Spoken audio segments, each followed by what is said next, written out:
Question. So, how do you office and why?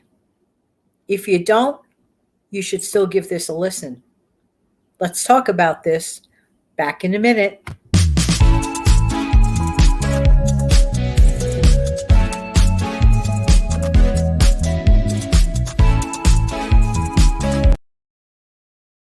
Hi, this is Jan from New York City. My channel name is Jan from New York City Saves Money.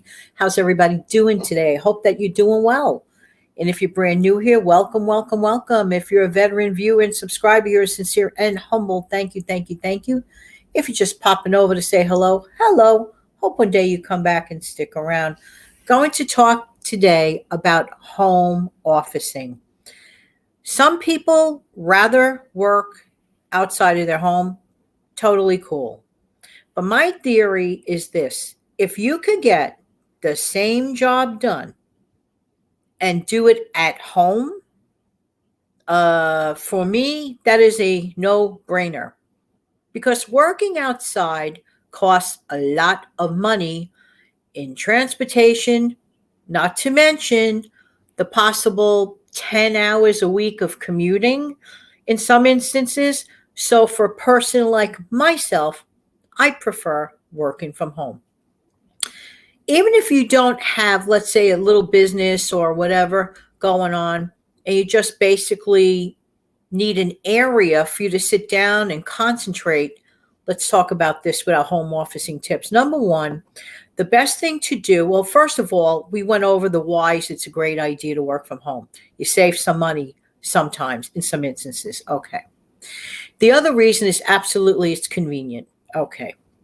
Now, having said that, let's go back to the how can you office. If you're watching me right now, you're watching me from some type of a device, be it a phone, a smartphone, or be it a laptop or a tablet or some type of device of which you can receive the internet. Okay. But the thing is, where do you office? Do you have a place in your home or wherever else rather, that is quiet, that is separate?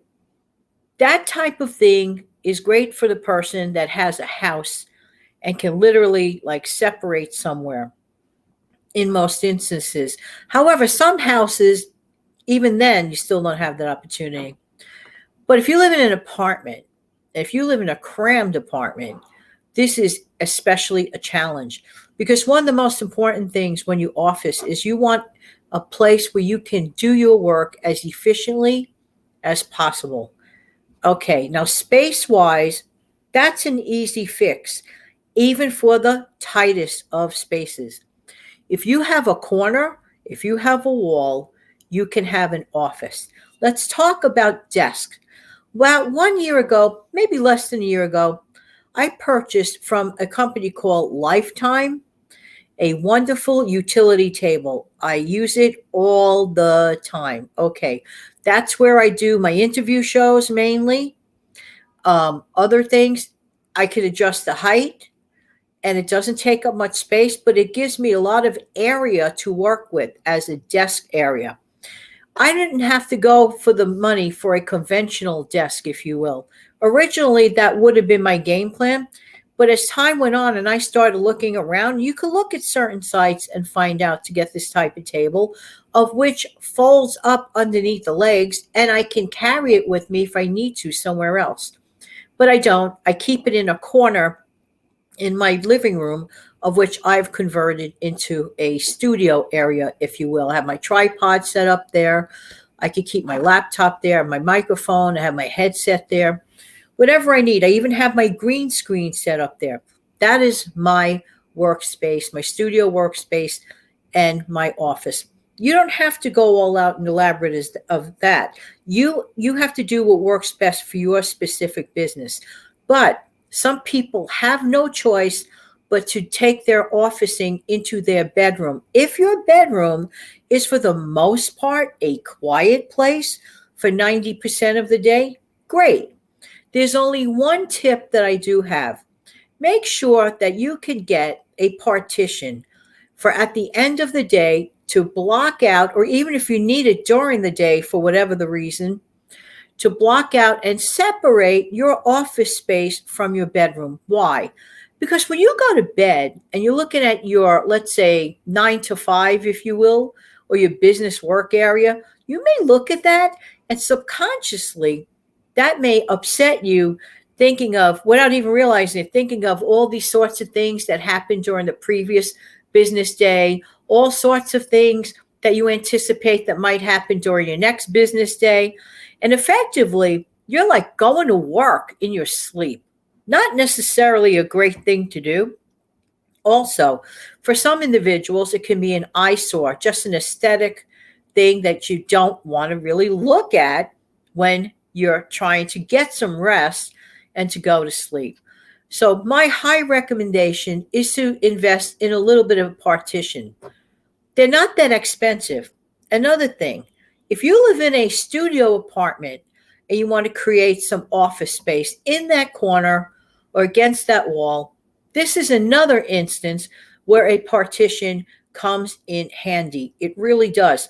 And if you look around, you could probably get a partition, a pretty one at that, for around $100 or less. If you really luck out, if you could find them at some sort of a yard sale or a garage sale or whatever, great. If you're creative, if you could figure out a way to make a partition, even more awesome. Who knows? There might even be a video or two on how to create something like that right here on this very platform. The next thing about officing, if you're doing it for the first time, let's talk about your work schedule, but for a moment. For some reason, many people think, or at least used to think, that people that work from home aren't working. Oh, well, they're home, they're not working. I have news for you. Sometimes people that work from home work twice as hard as the one that works for someone else on the outside. What do I mean by that? When you work for yourself, you are holding yourself accountable for everything. The more work you do, the better your income, supposedly, right? If you slack off, who's the person that's going to suffer the most financially? You are. I know of some people that have goofed off on their regular 9 to 5 jobs, working for outside people. And guess what? They still got their regular paycheck. But when you're in business, not that it's the right thing to do, because it absolutely is not. So I'm just saying. But when you work from home, even if you work for an outsider, but from your home location, it is key to make sure to keep distractions at an absolute minimum. Sometimes neighbors just can't believe it that you're actually working and they call you constantly. If it's a business related call, that's totally fine. And of course, intermittently, you must give yourself a break in between. We could talk about that further in a future video about my best tips for working from home. In fact, I believe I will do that. Create a follow-up video for that probably within 1 week. So be on the lookout for that. But for now, with the new year coming and the dead of winter coming, you may not prefer to be traveling all the time. You may not prefer to be putting out all that higher gas money. So if you can incorporate at least a couple of days a week from working from home, it will really be very, very helpful. There you go. In the meantime, this has been Jan from New York City. Thank you so much for viewing. Why? Because I really do appreciate who? You. Don't forget to come back in the future for some more tips and tricks. Yes, I will definitely make a follow-up video to the subject. Have an amazing, fantastic day. Going to close out the show. Be right back with a wave.